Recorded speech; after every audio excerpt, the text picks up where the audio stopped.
libros del Antiguo Testamento y quisiera que fueran conmigo en Jueces capítulo número 3, versículo 7 y versículo 8. 2 versículos. Y vamos a ver si nos da tiempo de terminar de hablar en esta tarde. Jueces capítulo 3, versículo número 7 y 8. Vamos a ver qué estaba pasando con el pueblo de Israel en ese tiempo. ¿Ya está ahí? Ok, ahí está. Y aquí también. Dice, hicieron pues los hijos de Israel lo bueno. Oh, me equivoqué. Lo malo. ¿Ante los ojos de quién? De Jehová. Y olvidaron a Jehová su Dios. Y sirvieron a los Baales y a las imágenes de acera. ¿Y la ira de quién? De Jehová se encendió contra Israel y los vendió. Oigan esta palabra, los vendió en las manos de Cusán Risataín, rey de Mesopotamia. Y sirvieron los hijos de Israel a Cusán Risataín 8 años. Señor, te damos gracias porque tú eres bueno y para siempre es tu misericordia. Te pedimos, Señor, que tú nos hables, que tú nos toques, nos transforme. De los que están viendo también en internet, se han tocado, se han transformado. Si hay algún problema de enfermedad, en la palabra tuya, Dios mío, hay sanidad, hay liberación, hay unción, hay poder. Porque este verbo dice que se hizo carne y habitó entre nosotros y vimos su gloria, gloria como del unigénito Hijo del Padre. Y hay poder. Esta es una palabra ungida, Señor, en el nombre de Jesucristo. Amén. Lo que le gusta llevar récord, hemos puesto como título decadencia espiritual o inconstancia. Dos cosas. ¿Qué es lo que estaba sucediendo en ese tiempo en Israel? Si nosotros nos retomamos a través de las diferentes dispensaciones. Bueno, hubo una dispensación que fue el principio cuando Dios creó al hombre y a la mujer que eran santos. Y esta dispensación se llamó la dispensación de la inocencia. ¿Por qué eran inocentes? Eran como niños. Ya no como el niño mío, tiene 3 años, ya no es tan inocente. Pero los primeros que Dios creó, a Adán y Eva, tenían una inocencia grande. Pero al ellos claudicar y romper el pacto que habían hecho con Dios y desobedecer y comer del fruto de la ciencia del bien y del mal, entraron en otra dispensación llamada la dispensación de la conciencia. Y hay un problema terrible. Porque la palabra me dice a mí que pecado es saber hacer lo bueno y no hacerlo. Si usted siente el deseo en su corazón de ayudar a su prójimo, a su vecino, a su amigo, a su hermano, a su familiar, pero tiene ese deseo nada más y no lo ayuda, ¿qué es lo que es eso? Ya es pecado porque usted sabe que es algo bueno y no lo está haciendo. Bueno, el pueblo de Israel, me estoy remontando las dispensaciones para que sepan que no solamente el pueblo de Israel, sino la humanidad entera entró en diferentes tipos de dispensaciones en los tiempos, o en periodos de tiempo, o en circunstancias. Después de la conciencia, ¿qué sucedió? Un hermano mata al otro, ¿por qué? ¿Por celo o por envidia? Porque uno hacía las cosas correctas delante de Dios. Uno no era idólatra, no era mentiroso, no era hechicero, no era mal hablado, no era lujurioso, no era borracho. Hacía todo lo contrario. El otro hacía lo. Entonces, cuando los dos fueron a ofrecer delante de Dios, dice que Dios miró la ofrenda de Abel ¿con qué? Con agrado. Pero la ofrenda de su hermano la miró ¿con qué? Desagrado. Y entonces Dios ya le había dicho de antemano a Caín, dice, si hicieras el bien, ¿no serás qué? Enaltecido. Ahora, él no le prestó atención a las palabras de Dios. Dios siempre nos está dando a nosotros un recordatorio, una advertencia de que algo malo puede suceder si cambiamos nuestros caminos. Ahora, aquí donde leíamos que Dios más adelante levanta a Otoniel como juez de Israel, dice que en el versículo que leíamos nosotros, que los hijos de Israel hicieron lo malo ante los ojos de Jehová. Y usted puede hacer una lista. Yo puedo hacer una lista. Podemos decir, bueno, ¿y qué cosas son malas para Dios? Bueno, Dios le había dado de anterioridad leyes, estatutos, preceptos para que el pueblo de Israel viviera. No solamente eran los 10 mandamientos que aparecen en Éxodo capítulo número 20. Sí, esos eran los principales, esos 10. No tendrás dioses ajenos delante de mí, honra a tu padre y a tu madre, no adulterarás, no dirás falsos testimonios, etcétera, etcétera, etcétera. Dios le había dado al pueblo de Israel. Ahora, ellos estaban haciendo lo malo ante los ojos de Dios, dice el versículo 7, y olvidaron a Jehová, su Dios. Sinceramente que hay que estar loco o muy endemoniado o ser muy mal agradecido para después que tú vives como esclavo. ¿Sabes? Que el esclavo lo ponen a trabajar 10 horas y no puede negarse, porque no es dueño de su persona. El esclavo es dueño de otra persona. O el dueño de ella, mejor dicho, es otra persona. Y Dios lo saca de la esclavitud, de allí de Egipto, de trabajar en el barro, de coser ladrillo, de vivir completamente en ignominia. Y ahora en el desierto, porque Moisés se separó 40 días para ir a adorar a Dios, para recibir las órdenes, los estatutos de Dios, ahora ellos se ponen a decir, vamos a hacer un Dios, vamos a hacer un becerro. Y ustedes saben la historia, hicieron un becerro y después que los hicieron este becerro, que dice que recogieron oro entre todas las personas, hicieron el becerro, dice, oh Israel, este becerro, esta vaca, fue el que te sacó de Egipto. Fue algo terrible, ¿verdad? Es algo tremendo. Pero esa no fue la única vez, fueron varias veces. En el desierto fueron 40 años que dice que pusieron a prueba la paciencia de Dios. Y la paciencia de Dios tiene límites. En ocasiones Moisés se interponía entre Dios y el pueblo de Israel y no dejaba destruir a los israelitas. Porque él le decía, no. Mátame a mí y déjalos a ellos, porque después se van a burlar de ti. Entonces, como Moisés era santo, era un varón de Dios, un hombre conforme a los preceptos y principios de Dios, Dios entonces se apaciguaba la ira. Pero en muchas ocasiones, por ejemplo, la rebelión de Coré y Datán, ¿qué le pasaron a estas personas? Hasta ahora, el único registro que aparece en la Biblia que dice que descendieron vivos ¿a dónde? Al Seol. Se abrió la tierra.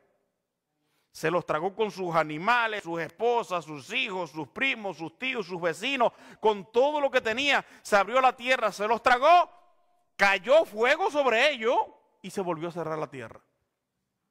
Entonces, en ocasiones Dios permitía que viniera el cananeo, el eteo, el fereceo, el jebuseo, el filisteo, el amorreo, todas estas naciones que vivían en Canaán, para que Israel clamara entonces a Dios y pidiera liberación. Ahora, en este versículo 7 dice que hicieron pues los hijos de Israel lo malo ante los ojos de Jehová y olvidaron a Jehová el Dios y sirvieron a los Baales y a las imágenes de acera.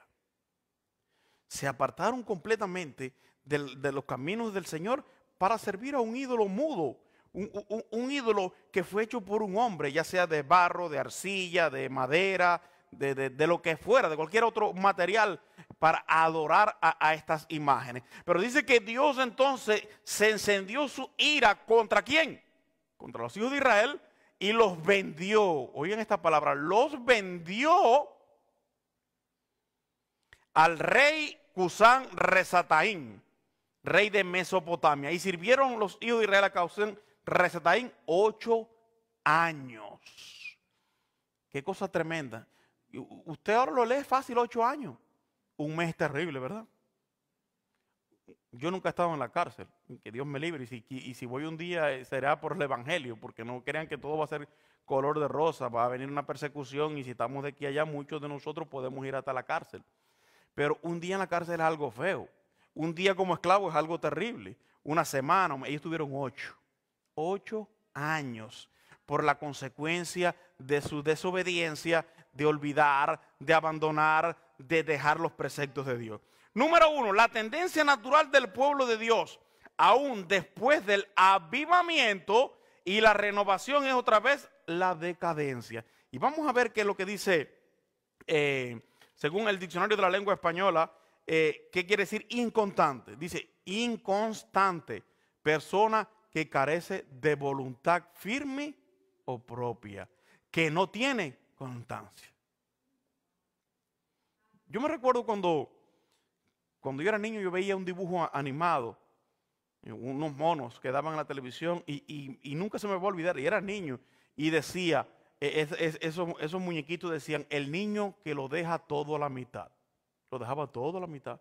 Si iba a hacer un dibujo de un perro, le hacía la cabeza y dos patas, y ya, la dejaba ahí. Si iba a hacer pintar una bicicleta, le ponía las llantas adelante, por las de atrás no. Entonces, es una enseñanza, exactamente. La inconstancia, a veces, hay personas que son inconstantes en otras áreas. Miren lo que dice Proverbios, capítulo 24, versículo número 21. Vamos a ver qué dice Proverbios 24, 21. Amén. Aquí está. 24, 21 de Proverbios. No sé si el hermano ya lo tiene. Ya lo tiene.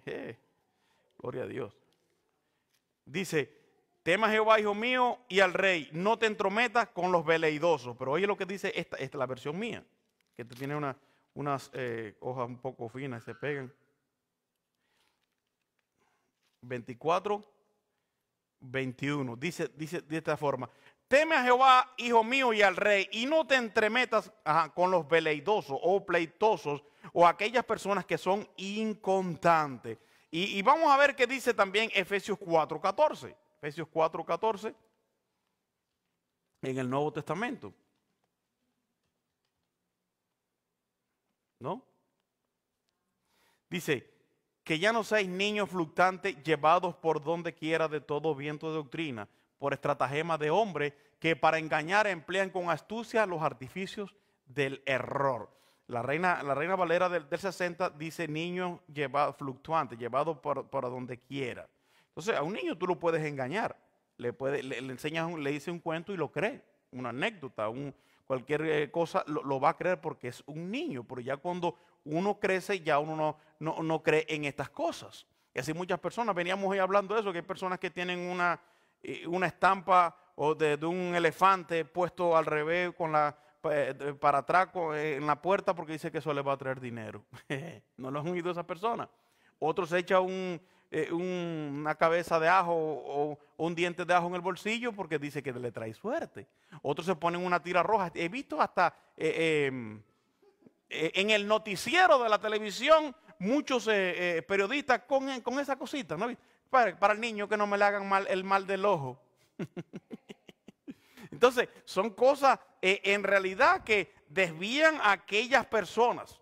Pablo le dijo a los Gálatas en una ocasión, oh Gálatas insensatos, ¿quién los embrujó? ¿Quién os fascinó para no creer a la verdad? Habiendo comenzado por las cosas del Espíritu, ahora vais a acabar en las cosas de la carne. ¿No han oído ese dicho que dice que lo que hace con las manos lo destruye con los pies? ¿Lo han oído? ¿Verdad? Así mismo estaba el pueblo de Israel en aquel tiempo. Número 2, la historia de la salvación revela un pueblo renuente a aprender y a sacar provecho de la decadencia espiritual de generaciones anteriores de creyentes y sus tragedias, trágicas consecuencias. Exactamente, uno tiene que mirar, ¿verdad? El que juega con fuego se quema. Muchas de esas cosas están puestas en la escritura para uno no caer en esos errores. Errores terribles. Gente que fueron homicidas, otros fueron adúlteros, fornicarios, mentirosos, pero que tuvieron sus consecuencias. ¿Se recuerdan cómo que se llamaba aquel? Aquel hombre que enterró una manta babilónica y dice que un lingote de oro y no sé cuántas cosas. Acán, exactamente. Lo enterró en su tienda, hizo un hoyo, lo enterró. Aquí no me vio nadie. Yo lo había mirado, lo enterró. Entonces vino guerra y como había pecado de mentira, de robo, de engaño, de estafa, Dios no habita donde está todos estos tipos de pecados. Dios apartó. Entonces le dice Josué, ¿qué es lo que está pasando? ¿Por qué perdimos? Entonces Dios le dijo, alguien ha robado, ha hecho esto y fueron donde él. Pero miren las consecuencias tan terribles del pecado que cometió Acán, que no solamente murió él, sino murió ¿quién? Qué cosa tan terrible. ¿Cómo cuando una persona comete un pecado? Así hay personas que hoy en día andan con ¿cómo es que le dicen esto? El turkey, el guajolote, o el guanajo, como dicen también en mi país. Andan inflados. Aquí no ha pasado nada. Porque cuando uno comete un pecado, uno arrastra varias generaciones. La ignominia va a llegar, el pecado va a llegar hasta tercera y cuarta generación. Y mire lo que hizo él. Cuando él cometió el pecado, él dijo, bueno, he pecado contra el Señor, que Dios me perdone. Y él le dijo, Dios te perdona, pero mira, ahí están las consecuencias. Lo mataron a él y mataron a su familia, que no tenían ni la culpa, y a sus hijos también. Y hasta todos sus animales y todo lo que vivían en su casa. Algo tremendo en realidad. Número 3, la rebeldía y la incredulidad no son cuestiones válidas. Son una afrenta a Dios, justo como también serán castigadas mediante su juicio. Cuando el pueblo de Dios rebaja o pone en peligro sus normas dadas por Dios, pierde las bendiciones prometidas de Dios y su presencia paternal. Wow, es algo tremendo eso, ¿verdad? Entonces, yo siempre he dicho, las bendiciones de Dios son incondicionales o son condicionales. Son condicionales. El amor de Dios es incondicional. ¿Sabe por qué? Deuteronomio capítulo 28, completo, léalo. Habla de las consecuencias de la obediencia y las consecuencias de la desobediencia. Mira, yo te voy a bendecir, yo te voy a prosperar, yo te voy a cuidar, te voy a guardar, te voy a llevar. Mis ángeles van a estar alrededor tuyo. El ángel de Jehová acampa alrededor, y promesas para aquí, promesas para allá. Pero siempre cada bendición que Dios ha prometido tiene un pero, ¿o no? Así lo dice la palabra del Señor, porque Dios no puede bendecir a una persona que esté apartada, que esté en adulterio, que esté en fornicación, que esté en hechicería, que esté en robo, que esté en mentira, que esté en lascivia, haciendo cosas que Dios condena. No lo puede bendecir. Y si usted ve cierta prosperidad, esa prosperidad no viene de Dios. Entonces, el supermagnato dueño del Playboy es una gente bendecida. No. Y los que están en la bolsa de valores, que hay homosexuales, lesbianas y de diferentes tipos de pecados que no quieren ni reconocer a Dios y blasfeman a Dios y están prósperos económicamente. No han sido bendecidos por Dios, porque la palabra me dice bien claro que la bendición de Dios es la que dice que enriquece, ¿qué cosa? Pero enriquece primero, ¿qué? Mi alma. Y no añade tristeza. Tarde o temprano le van a pasar como este hombre, que dice que había un hombre que hacía su banquete grande y comía y bebía y venía con sus amigos, y a la puerta había un mendigo, un homeless, un pordiosero, una persona que tenía hambre y no podía comer porque no le daban. Se murieron los dos. Uno se fue para la presencia de Dios y el otro dice, ¿para dónde fue? Para el castigo. Y aquel hombre allí, en su cabalidad, en su pensamiento, vio a Abraham, levantó los ojos. Ustedes saben esa parábola dicha por Cristo, esta ilustración verídica. Dijo, oh, Padre Abraham, manda a Lázaro para que moje con una gota de agua mi garganta, mi lengua, porque me estoy quemando. ¿Y qué le dijo Abraham? Mira, tú en vida tuviste, le dijo, muchas bendiciones. Y de cierta forma, él tuvo la oportunidad de todo lo que él tenía materialmente, bendecir a muchas personas. Ahora, ¿ser rico, ser millonario es pecado? No. Pero Cristo dijo, ¿cuán fácil es que entre un rico al cielo? Dijo Cristo. ¿Qué dijo? ¿Cuán difícil, oiga lo que dijo, es que entre un rico al reino de los cielos? Porque si estas personas han acaparado y tienen 1,000 millones, 2,000 millones, 100 millones, qué sé yo, y alrededor hay personas con problemas, con hambre, con necesidades, no, dudo que esa persona un día, aunque diga que tenga mucha fe, vaya al reino de los cielos, porque ¿quién fue su primer Dios? Y como dice la Biblia, que el amor al dinero, bueno, sí es raíz de todos los males, pero es avaricia y que es idolatría también. Entonces, es así. Número 4, Dios es un Dios misericordioso. misericordioso. Qué bueno es esto. Dispuesto a responder a los clamores de arrepentimiento de su pueblo. Él siempre hace posible un nuevo comienzo por la gracia mediante la fe en Él. Dios es amor, Dios es misericordia. Nosotros nos volvemos a Dios, aunque le neguemos, aunque nos apartemos, aunque si volvemos de corazón donde está Él, Él nos recibe. Hay tantas promesas en la Biblia. Pedro le negó a Cristo ¿cuántas veces? 3 veces, pero no solamente le negó. En la tercera vez que lo negó, dijo hasta maldiciones. Que la Escritura no lo pone, pero a saber qué maldiciones dijo acerca del Nazareno. Qué maldiciones dijo acerca de Cristo allí, para que creyeran que es verdad que él no creía en él. Y en eso cantó el gallo. Y dice que salió de allí y lloró como amargamente. Porque en ese momento a él se le aflojaron las piernas, él confió más en él, pero cuando vio que le podía costar su vida, le podía costar su integridad, él prefirió negar a Cristo y negarlo 3 veces. Él seguro dijo, es mejor un cobarde vivo que no un valiente muerto. Pensó a lo mejor eso él. Pero dice que después tuvo un sentimiento de culpabilidad grande, que él se arrepintió y lloró amargamente, de tal forma que Jesús, cuando él resucita, al que deja frente de toda la iglesia, ¿a quién fue? A Pedro. Pero le dijo 3 veces, las 3 veces que Pedro negó a Cristo, 3 veces Cristo le pregunta la misma palabra, ¿me amas? Y Pedro le dijo, sí, Señor, yo te amo. Y le vuelve a preguntar al poquito rato, ¿me amas? Sí, Señor, yo te amo. Y por tercera vez le vuelve a preguntar, ¿me amas? Y él se puso triste, Señor, tú lo sabes todo. Entonces Pedro fue restaurado, cambiado y puesto delante del Señor como una luminaria. Dios lo restableció y lo dejó. Dijo, cuida de mis corderos o apacienta mis corderos. Bendito el nombre del Señor. Primera de Corintios capítulo 15, versículo número 58. Vamos a ver qué dice. Primera de Corintios 15, 58.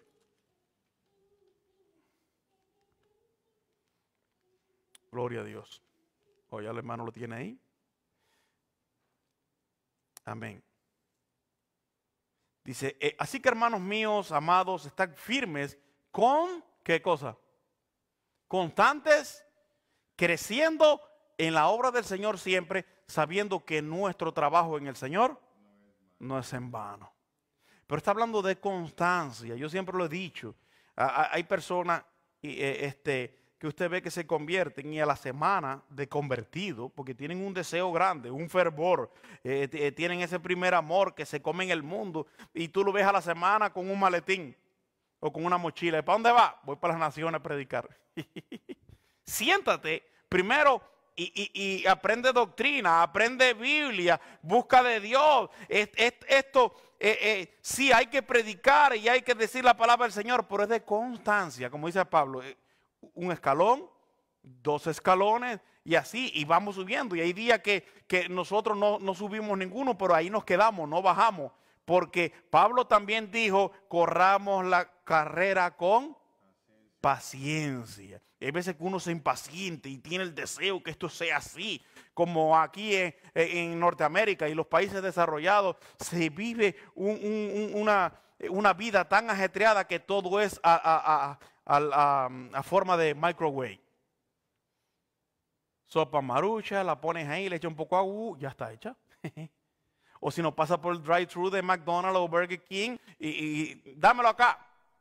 Yo a veces voy a Burger King y voy por el drive-thru y en menos de 10 minutos ya me han atendido y me han dado la orden que dije allí. Y ahí ves, si se tarda 2 minutos, digo, Dios mío, pero cómo se está tardando. Porque uno quiere que las cosas sean ya, así.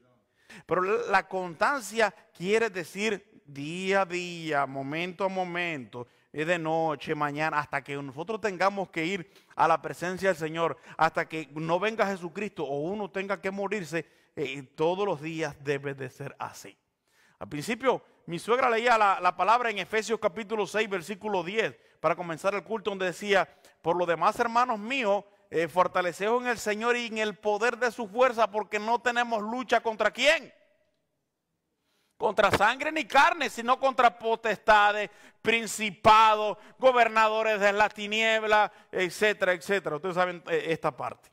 Entonces, la constancia, porque si el día que nosotros no seamos constantes, el domingo, bueno, el domingo fue el día de acción de gracia que lo tuvimos aquí, pero el otro hablamos acerca del adversario que anda como ¿qué?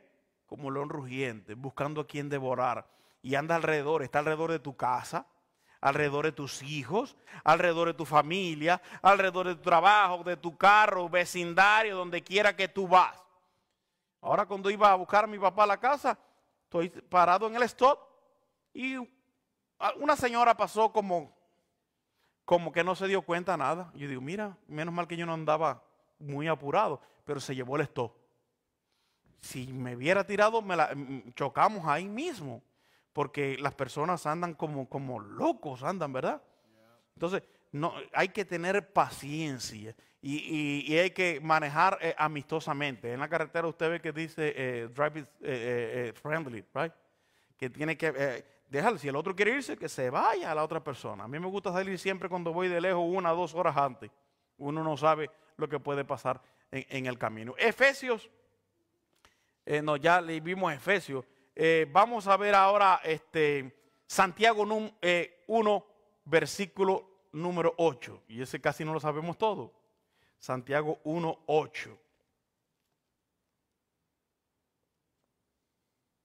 Dice que el hombre de doble ánimo es inconstante. Dios mío, no en algunos. En todos sus caminos. Como aquel hombre que Cristo puso la parábola, dice que uno fabricó su casa en la arena y el otro la fabricó en la roca. Estoy seguro que el que la fabricó en la roca se pasó mucho más tiempo, ¿verdad? Gastó más recursos. Yo he estado poniendo ventanas nuevas alrededor de la casa, comenzamos en este año y no las he podido poner todas de un solo golpe porque son muy caras. Estas ventanas que tienen doble vidrio, tienen en el medio ahora como gas argón, como insolación y están un poquito caras. Y está poniendo, a veces pongo una, a veces pongo dos, a veces me paso un mes. Y no la he podido poner porque no tengo los recursos para hacerlo. Pero este hombre dijo, con esto mismo. Ya empezó a fabricar y ahí mismo en la arena montó su rancho. Por decir rancho, en mi país rancho es, no vayan a pensar que es un rancho, es su choza, qué sé yo, con su pedazo de casa.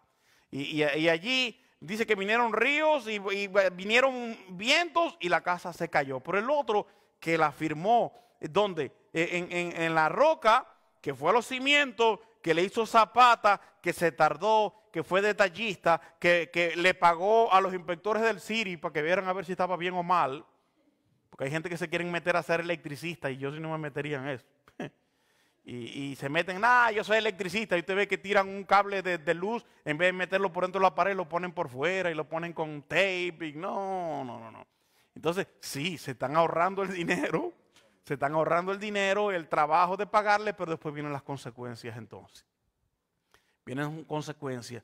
Pues este hombre en Santiago 1.8 dice que es inconstante en todos sus caminos. El pueblo de Israel era así.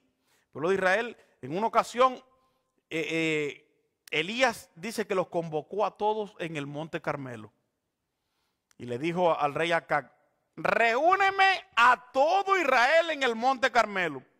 Y el rey promulgó un edicto y todo el pueblo de Israel fue al monte Carmelo. Tráeme a los profetas de Baal y a los profetas de la diosa de Acera. Y cuando Elías le tocó hablar, le dijo al pueblo de Israel, quiero decirle algo. ¿Por qué claudicáis en cuántos pensamientos? En 2 pensamientos. Si Jehová es Dios, seguidle, adórenle a Él. Pero si Baal es Dios, síganle a Él. Nadie le dijo nada, ¿verdad? Y ahí dijo, y el Dios que responda con fuego, ese sea Dios. Entonces el pueblo de Israel estaba claudicando en todos los tiempos en 2 pensamientos. Un día servía a Dios y otro día no servía a Dios. Eran circunstanciales. Si le iban bien, servían a Dios. si le iba mal económicamente o no tenían trabajo, entonces no servían a Dios. Ese era el único problema que le pasaba. Pero aún así, llegaron a acostumbrarse que dice que ya estamos cansados del maná, empezaron a protestar. Y Dios le mandó codornices. Y ellos estaban comiendo las codornices. Y cuando estaban comiéndose las codornices, dice que tenían el bocado en la boca. ¿Y qué pasó? Dios mató unos cuantos. Los mató porque encendió en ira. Entonces, que nada nos mueva a nosotros, ni la inconstancia, ni el deseo, que siempre el fervor del Señor esté en nosotros. Mire, de las 7 iglesias que aparecen en el Apocalipsis, son 7. Dice que Jesucristo mandó a su ángel para que hablara con Juan, el apóstol, y le dio una palabra a cada iglesia individual. La iglesia de Esmirna, la de Tiatira, Sardis, la Odisea, todas estas iglesias. Y cada iglesia Dios le dio un mensaje individual. Pero yo leyendo, de las 7, nada más hay una sola iglesia donde Dios no le reprocha nada. Hay una iglesia, creo que la iglesia de la Odisea o la de Pérgamo, una de ellas que le dice, tú que dices que eres rico y que no tengo necesidad de nada y me he enriquecido, tú lo que eres un ciego, miserable, desnudo, pobre. Uy, le hace una lista al Señor terrible. Te aconsejo que compres oro refinado en mí. Entonces, qué maravilloso es cuando nosotros reconocemos, cuando Dios nos puede decir de esta forma, ven mi siervo fiel en lo poco, porque tampoco vamos a pensar nosotros que aunque nosotros hagamos lo que hagamos, Dios nos va a dar un aplauso. ¿Qué dijo el Señor? Que somos ¿qué? Siervos inútiles. Dice, en lo poco me fuiste fiel, en lo mucho te pondré. Bendito el nombre del Señor. Vamos a orar. Padre, en el nombre de Jesús te damos las gracias, Señor, porque tú eres bueno y para siempre es tu misericordia, Dios mío. Te rogamos que tu presencia, Señor, sea con nosotros día a día, mañana a mañana, Señor, en el trabajo, en la casa, en la escuela, en el barrio, en la tienda, donde quiera podamos reconocer tu grandeza y donde estemos, Señor, nuestra mente esté puesta en las cosas tuyas, que estemos haciendo lo que estemos haciendo, te reconozcamos en todos nuestros caminos, Señor. En el nombre de Jesucristo oramos y te damos las gracias, Señor. Amén. Gloria al nombre del Señor. Dios le bendiga. Le damos gracias a los hermanos.